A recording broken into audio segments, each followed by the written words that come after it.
I really wanted to finish Bruce Wayne's story. We'd done 2 acts of a 3-act story in a sense, and the challenge for me was to really figure out the reason to take another trip to Gotham City and to invite the audience to take that with us.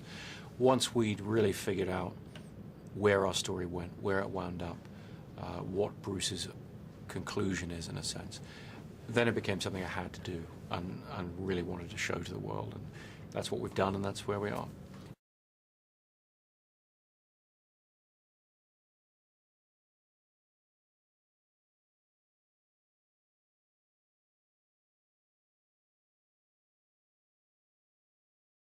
The end of The Dark Knight left the characters in a pretty interesting place.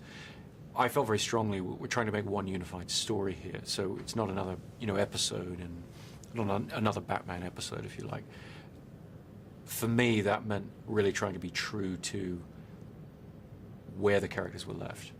And Bruce Wayne, as Batman, has made a rather large sacrifice at the end of The Dark Knight. For that to mean something, he really has to have succeeded, in a sense, in his mission. He has to have a Gotham that, at least superficially, doesn't need Batman anymore. And that leaves him frozen, in a sense. And the 8-year period is about showing that he's retired, in a sense. He's hung up his cape and his cowl, but he hasn't been able to move on. He's stuck. And the jumping off point for the story really is, how can this person who has become disconnected, who is in a sort of self-imposed exile from society, how can he reconnect with life?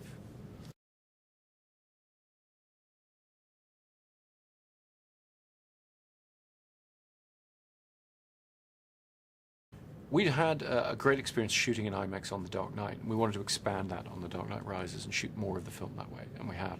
We've shot almost half of the film using those cameras.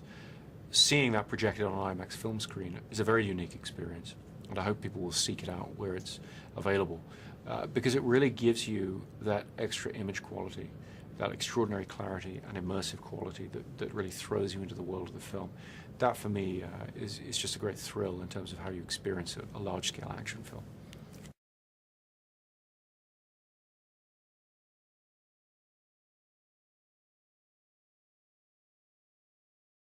Well, there are a couple of people in the film, Marion Cotillard and Joseph Gordon-Levitt, who I'd worked with in Inception, who I really wanted to work with again because they're just incredible talents.